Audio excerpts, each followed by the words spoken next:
नमस्कार मंडळी, मी भारत पाटील सूळ, डोलीखडा बुद्रुक, तालुका जाफराबाद, जिल्हा जालना, जिजाऊ हायटेक नर्सरी.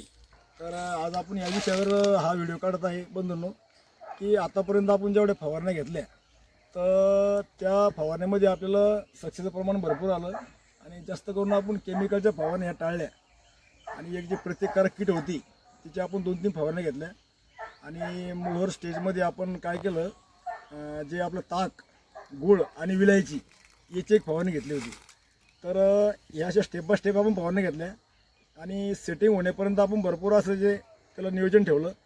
परंतु काय झालं, यावर्षी तापमानाचं चढउतार म्हणजे रात्रीला थंडी दिवसा ऊन याच्यामुळं बरंच शेतकऱ्याचं म्हणजे जेवढ्याही बागा असन आपल्या आजूबाजूला, मराठवाडा, विदर्भ, कोकण भागसुद्धा त्याच्यामध्ये आहे.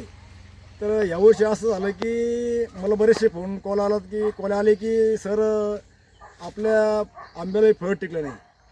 कारण की असं काही झालं नाही. यावर्षी मोहर भरपूर आला, गावरान आंबेसुद्धा भरपूर फुटले आणि जे आपले ह्या व्हेरायटी आहे केशर, दशेरी, ह्या व्हेरायटीसुद्धा चांगल्या आल्या होत्या. पण काय झालं, जो सुरुवातीला जो आंबा सेटिंग झाला तो आंबा टिकला आणि दुसऱ्या-तिसऱ्या स्टेजमध्ये जे मोहर आला होता तो आंबा टिकलाच नाही. कारण की वातावरण एवढं खराब होतं, टेम्परेचर आणि थंडी होतं, त्याच्यामुळं हा आंबा आतापर्यंत सुद्धा आज बी सुद्धा आता 3-4 दिवसापासून बरंच वातावरण सांगितलं होतं आपल्या भागामध्ये, मराठवाडा, विदर्भ, 12 जिल्हे त्यांनी सांगितलं होतं तोंडकर साहेबांनी की बाबा ह्या याच्यामध्ये भरपूर अशा गारपिटीचा अंदाज त्यांनी सांगितला होता. पण काही ठराविक ठिकाणी आणि तुरळक ठिकाणी गारपीट झाली. आपल्या भागात काही गारपीट इकडे या भागात झाली नाही.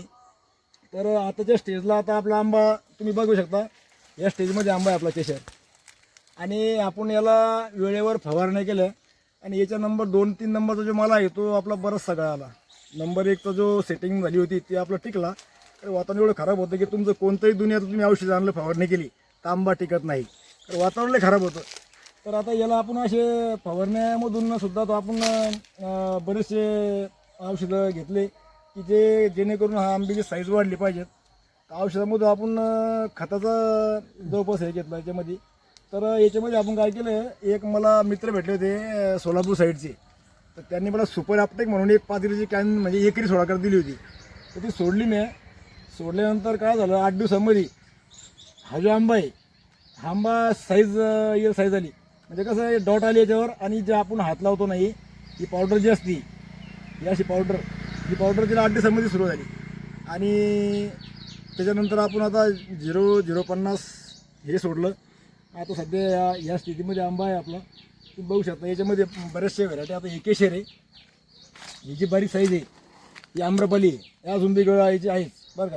कारण की जेवढं लहान फळ आहे ते वातावरणामुळे डोळू चालू बघू शकता आपण. आता या स्थितीमध्ये आता इकडे जी झाडं आहे दशेरी, ही लंबी साईज आहे. दशेरी बी चांगला येतो. तर काय झालं, वातावरण खराब असल्यामुळं घोसमध्ये दशेरी येतो हा. आणि वातावरण जास्त खराब असल्यामुळे याची बी थोडी गळ झाली. पहिले जे फळं लागली होती आपले तेच फळं टिकले, बाकीचे फळं पूर्ण बरेचसे काय आले. आणि बरेच ठिकाणी मला कळलं आले की सर आमचे बराच आंबा गेला. आणि काही शेतकऱ्याचं काय, सुरुवातीला जे आंबा सेटिंग झाला होता त्यांचा संपूर्ण आंबा म्हणजे 50-60% मध्ये चांगला आहे आणि बाकीचं जे मागचा आहे तो त्याची गळ झाली. याच्यामध्ये मी महत्त्वाचं आणि मुद्देशीर बोलतो, जास्त काही बोलत नाही. आता ह्या स्टेजमध्ये सध्या आपला जो आंबा आहे ना, त्याच्या आता आपल्याला याच्यानंतर काय काळजी घ्यायची, तर काय करायचं मंडळी, जे लपलेले फळं आहे आपले आज झाडामध्ये, जे लपलेले फळं आहे तर त्याला काही अडचण नाही. आणि जे उघडे फळं आहे आपले, जे आपण आता म्हणतो 12च्या नंतर जे सूर्य आपला या साईडला जातो पश्चिम साईडला, तर ते उघडे जे फळं आहे आपले, त्या उघड्या फळावर तुम्हाला एकदा बॅगिंग करा किंवा मग आपलं जे पेपर असतो तो पेपर लावा. कारण जेणेकरून त्याला डाग नाही पडला पाहिजे. काय झालं, यावर्षी बऱ्याच ठिकाणी झाडं म्हणजे फळाची गळ झालेली आहे आणि जे राहिलेले फळं आहे हे कसं ठेवायचं. कारण त्याला यावर्षी काय मार्केट चांगलं राहणार आहे आंब्याचं, कमी राहत नाही आहे फळाचं आणि म्हणजे कमीच आहे माल. त्याकरता जे उघडे फळे आपले त्याला तुम्ही बॅगिंग करू शकता किंवा आपला जे पेपर असतो पेपर घेऊ शकता किंवा जी पत्रावळी आपण जे जेवतो ते पत्रावळीचे 2 तुकडे करायचे, त्याला डबल कोटिंग असते. तर पेपरचं कसं आहे ना, पावसाळा तो म्हणजे थोडं हे पाण्यानं खराब होतो. पण जी आपली पत्रावळी असते ती पत्रावळीचे 2 तुकडे करायचे, आपले झाडाचे फळाची साईज बघून बघायचं, 2 किंवा 3 तुकडे करायचे आणि स्टॅपलर असतं आपलं, त्या स्टॅपलरला असं गोल करायचं आणि त्याच्यावर 2-3 ठिकाणी स्टॅपलर मारायचं. म्हणजे उघडं जे फळे आपलं ते उन्हापासून संरक्षण करतात, एवढी काळजी घ्यायची. आणि जे पाणी आहे आपलं, हे पाणी नेहमी चालू ठेवायचं, जास्त बी नको आणि कमी बी नको. जास्त पाणी सोडलं आपण तर काय होतं, आंबा लेट येतो आपला. लेट्स म्हणजे आपलं जे हार्वेस्टिंग असते ती हार्वेस्टिंग लेट होती जास्त पाण्यामुळं. तर त्याला जे पाणी लागतं तेवढं सोडायचं, जास्त पाणी नको. तर आजच्या व्हिडिओमध्ये मी एवढं सांगतो. आणि तुम्ही आपल्या याच्या आतापर्यंत जे व्हिडिओ बघितले आहे हे पूर्ण मोहर लागल्यापासून तर सेटिंगपर्यंत तुम्हाला मी सांगितलेलं आहे.